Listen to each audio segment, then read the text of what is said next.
Hello, my name is Rebecca Casey. Right now, I would like to take some time to present to you my major research topic presentation over the electronic learning trend of interactive video conferencing. So, what is interactive video conferencing? Well, technically speaking, it is a two-way, real-time transmission of audio and video signals between computers at two or more locations via satellite over the internet.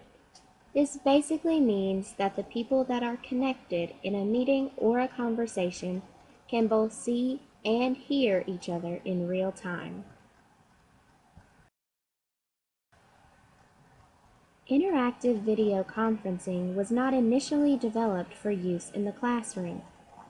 At first, it was used in business.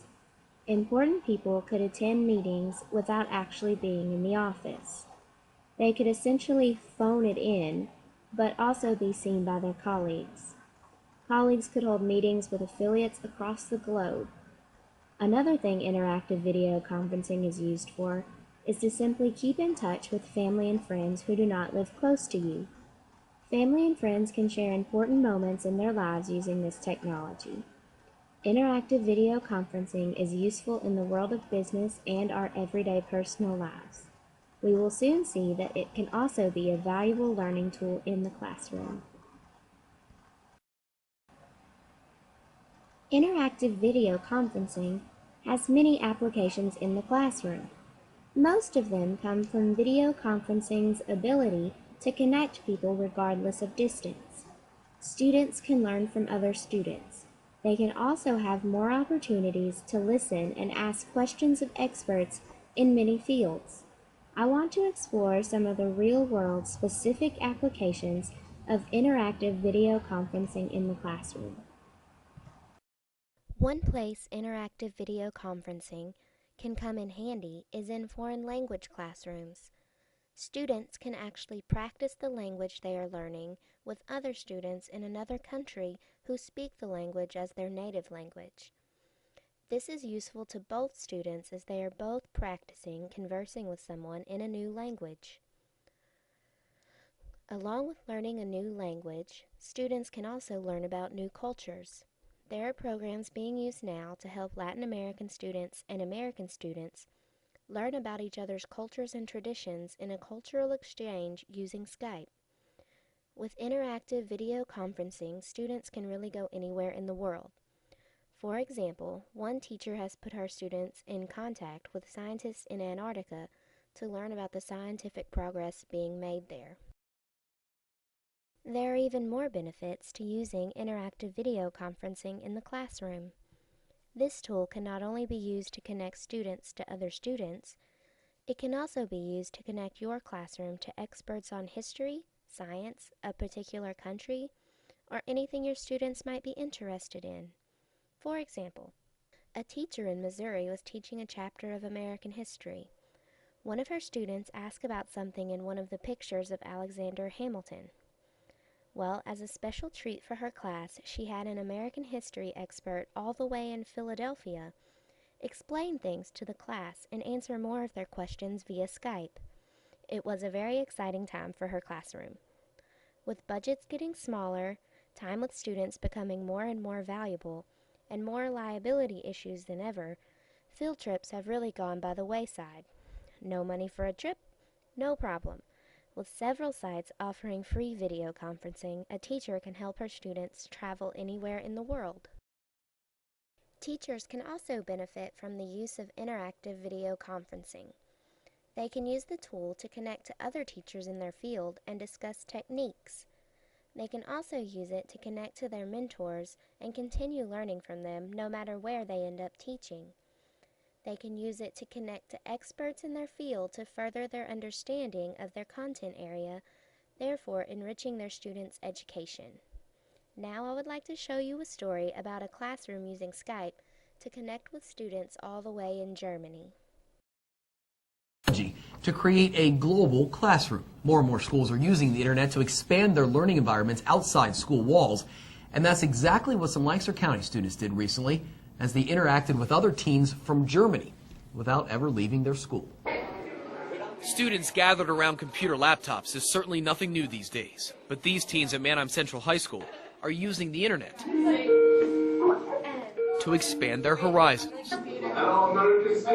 Hey, Peter. Thanks to an internet program called Skype, the students here in Mannheim are talking face-to-face with teens in a classroom in Germany. There's really no such thing as classroom walls anymore. The teachers of the two classes met several years ago and soon realized they could help each other out. We decided, since we're teaching about each other's cultures, why not somehow get the kids to interact themselves, learn from each other rather than just from the teachers. On this day, the students give a presentation about life in their communities. The German students talk about skateboarding, the Americans, sports. That's our stadium where we play football and field hockey and soccer. For both groups, it's an opportunity to see they have much in common.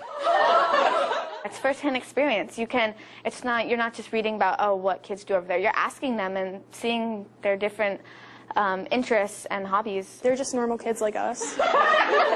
It's really easy to talk to other people if you just try. And it's even led to a person-to-person meeting. This summer, one of the Mannheim students will visit Germany, and German students will visit here. We became really good friends just talking over Skype, and I think it's just, when you get to the point that you've talked so much, it's like, you really would hope that you'd be able to meet each other someday. It's those types of connections the teachers are striving for, using technology to open doors of communication and learning. There's a lot of conflict in the world today, and hopefully with young people can get to know people from other cultures, a lot of that modern-day conflict can be avoided. And next year, Mr. DeStefano hopes to work with a classroom in Israel. You really do not need a lot to set up interactive video conferencing in your classroom. You will need a desktop or laptop computer, which most classrooms have these days. You will also need a webcam. These can get pricey, but if you are on a budget, which a lot of us will be, you can pick one up for as little as $30. You will also need internet access, which most teachers have at their disposal. The last thing you need is a hosting site, which brings me to my next point. There are many video conferencing services that you can use for free. Skype is probably the most popular site that schools can use free of charge. It only allows one-to-one communication, but this would work for most classroom environments. Skype also has services designed specifically for classroom use. It is very user-friendly for teachers and students. ooVoo is another free hosting site, and it allows up to 6 users on each video conference. TalkBox is also completely free, and like ooVoo, allows up to 6 users.